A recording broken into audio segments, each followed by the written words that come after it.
Have you ever asked yourself where the universe came from? Was there a beginning to the universe? Or does it just go back and back forever? Typically, naturalists have said that the universe is just eternal and uncaused, and that's all. But there are good reasons, both philosophical and scientific, to doubt that this is the case. As the physicist P.C.W. Davies says, the coming into being of the universe, as discussed in modern science, is not just a matter of imposing some sort of organization upon a previous incoherent state, but literally the coming into being of all physical things from nothing. In fact, in the year 2003, three cosmologists, Arvin Bord, Alan Guth, and Alexander Vilenkin, were able to prove that any universe, which is on average in a state of cosmic expansion throughout its history, cannot be eternal in the past, but must have a past space-time boundary. So, why does the universe exist instead of just nothing? Where did it come from? There must have been a cause which brought the universe into being. What is meant by fine-tuning? By fine-tuning for life, one means that small deviations from the actual values of the constants and quantities in question would render the universe life-prohibiting. In the absence of fine-tuning, there would not even be chemistry. There would not even be matter, much less stars and planets where life might evolve. Now, there are three hypotheses debated in the literature for explaining the presence of this remarkable fine-tuning: physical necessity, chance, or design. The question then is, which of these alternatives is the most plausible? Consider the first alternative, physical necessity. This alternative seems extraordinarily implausible because the constants and quantities are independent of the laws of nature.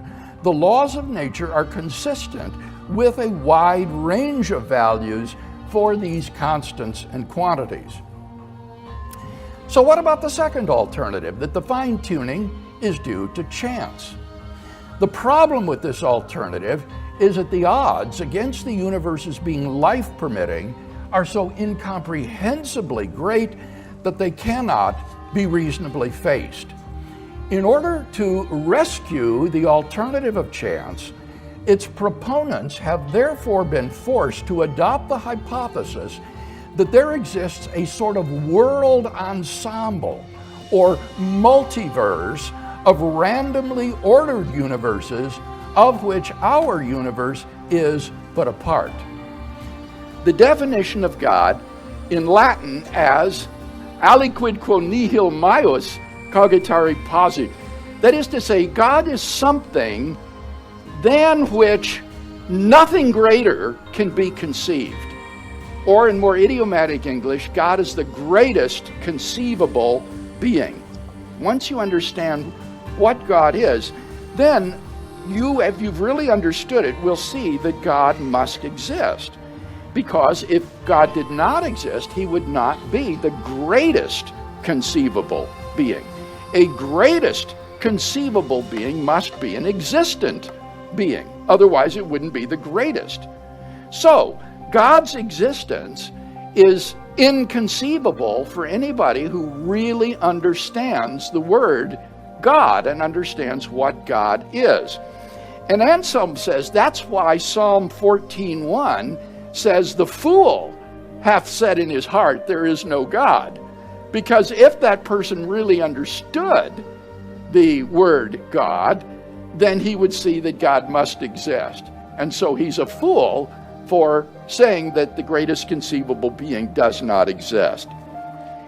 If God does not exist, then objective moral values do not exist. By objective moral values, I mean moral values which are valid and binding, whether we believe in them or not. Many theists and atheists agree that if God does not exist, then moral values are not objective in this way.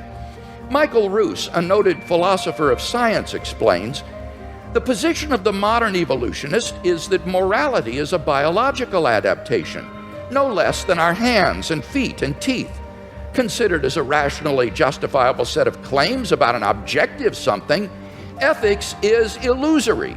I appreciate that when somebody says, 'Love thy neighbor as thyself,' they think they are referring above and beyond themselves. Nevertheless, such reference is truly without foundation. Morality is just an aid to survival and reproduction, and any deeper meaning is illusory." Like Professor Roos, I just don't see any reason to think that in the absence of God, the morality which has emerged among these imperfectly evolved primates we call Homo sapiens is objective. But the problem is that objective values do exist, and deep down we all know it. In moral experience, we apprehend a realm of objective moral goods and evils. Actions like rape, cruelty, and child abuse aren't just socially unacceptable behavior, they're moral abominations. Some things, at least, are really wrong. Similarly, love, equality, and self-sacrifice are really good. But then it follows logically and necessarily that God exists. We mustn't be so focused on the arguments that we fail to hear the inner voice of God speaking to us in our own hearts. For those who listen, God becomes a personal reality in their lives. The Bible promises, draw near to God, and He will draw near to you. And so we mustn't just focus on the arguments. We also need to draw near to God and to seek His face. First, I would begin to pray. I would encourage them to kneel by their bedside at night, alone, and talk to God and say, "God, if you're there, show yourself to me. I want to know you if you are there," and to consistently be involved in prayer of that sort. Secondly, I'd encourage them to get a copy of the New Testament and begin to read the life of Jesus in the Gospels. And as you read these Gospel stories of Jesus, ask yourself, who was this man? Could he really have been who he claimed to be? Could he really have been God incarnate who came to die for my sins so that I could come into a personal relationship with God?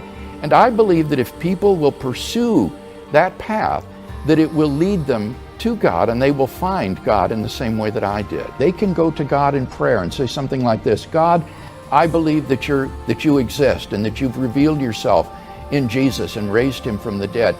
And right now, in the best way I know how, I want to invite you to come into my life, forgive my sins, change my life, and make me into the kind of person that you want me to be. I want to be a disciple of Jesus and to follow him. Change my life, and I'm trusting you to do that right now. Amen."